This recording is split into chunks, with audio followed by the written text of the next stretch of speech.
Good afternoon, student. Yesterday we have discussed from your English subject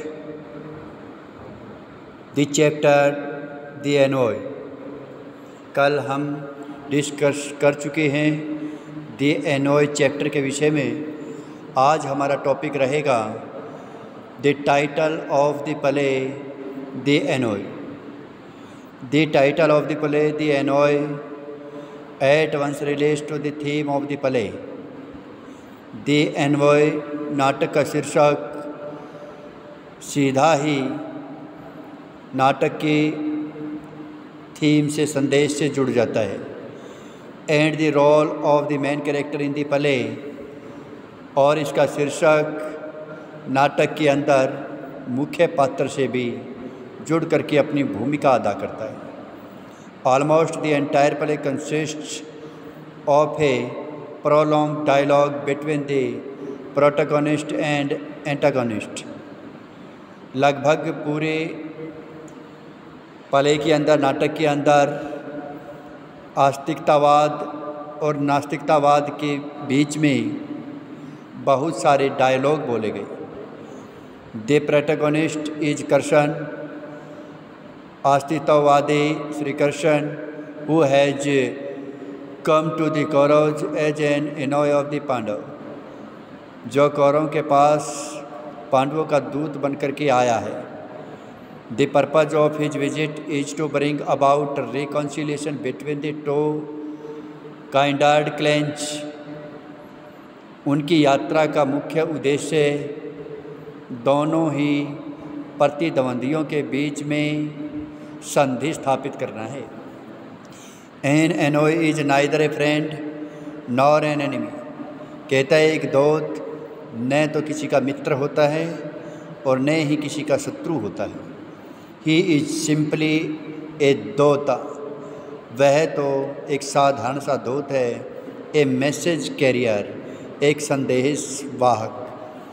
but the conceited Duryodhana treats him as an antagonist, परंतु अभिमानी दुर्योधन नास्तिकतावाद दिखा करके उसे व्यवहार करता है। And uses very derogatory words while talking to him, और उसके प्रति बड़ा ही क्रूर व्यवहार, क्रूर शब्दों को प्रयोग करता है जब भी वो आपस में बात कर रहे हैं।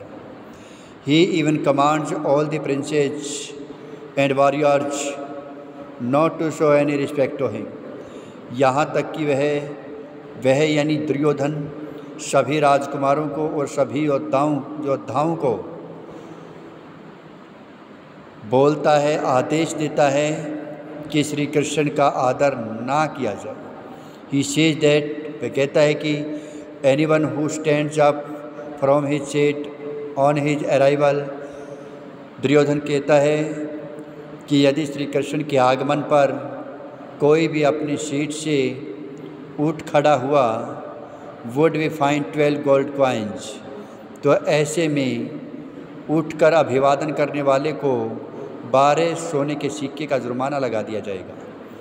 The villainous Duryodhana himself makes the Annoy a hero by enraging him through his insolence, so much that the Annoy first assumes his universal form and then summons Sudarshana to punish the villain with death.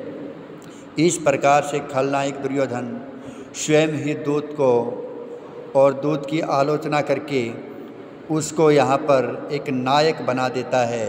His insolence so much, उसका एक कांकीमय होकर के अपमान करता है। That the एनोय first एजॉम्स his, इससे प्रताड़ित होकर के दूत श्री कृष्ण सार्वभौमिक रूप धारण कर लेता है और फिर सुदर्शन चक्र को आमंत्रित करता है और बुलाता है कि इस खलनायक को सजा दी जाए विद डेथ, मृत्यु दंड देने के लिए सुदर्शन चक्र का आह्वान करता है। दस the play right has aptly named the play after the hero of the play. इस प्रकार से इस प्ले का जो नायक है वो इस प्ले के नाम पर ही आधारित है। The title of the play relates to not only the hero of the play. कहते हैं इस नाटक का जो शीर्षक है वो न केवल इस प्ले का नायक है but also the theme of the play, बल्कि इस नाटक के बारे में संदेश भी देता है। The theme of the play is an attempt to strike reconciliation between the Pandavas and the Kauravas. इस नाटक का संदेश यही प्रयत्न करता है कि कौरव और पांडव के बीच में संधि करवा दी जाए। As a means of this reconciliation, इस संधि से तात्पर्य है the envoy has come with the suggestion, जो दूत आया है वो एक सुझाव के साथ आया, that Pandava should be given their due share of his inheritance, और पांडव को दे दिया जाए, उनकी जो भी विरासत बनती है उनको सौंप दी जाए। In spite of all the insolence on the Duryodhana's part, इस प्रकार से दुर्योधन के हिस्से की जो भी भूमि है, Krishna ask Duryodhana for nothing, Krishna Duryodhana से पूछता है for nothing but to give the Pandavas their due share of the kingdom. कहता है अगर पांडवों को जरा भी हिस्सा उनके हिस्से का नहीं दिया गया, उन्हें भूमि नहीं दी गई, उनको उनका क्षेत्र नहीं दिया गया, तो ऐसे में विनाश को आमंत्रित करना होगा। He even reminds him of the great sorrows, जहाँ तक कि उन्हें महान दुख का सामना कर पड़ सकता है, and difficulties that the Pandavas have already suffered, और इस प्रकार से पांडव भी हमेशा से ही मुसीबतों से पीड़ित हैं। He wants the two clan to live in peace with each other, वह चाहता है कि दोनों ही दल कौरव और पांडव एक दूसरे के साथ शांति के साथ रहें। टॉकिंग टू दुर्योधना, इससे दुर्योधन से बातें करते हुए श्री कृष्ण कहता है good relations with Kingsman have merit in both this and the next world, कि अच्छे संबंध सगे संबंधियों के इस संसार में यानी इही लोक में और परलोक में दोनों में ही काम आते हैं।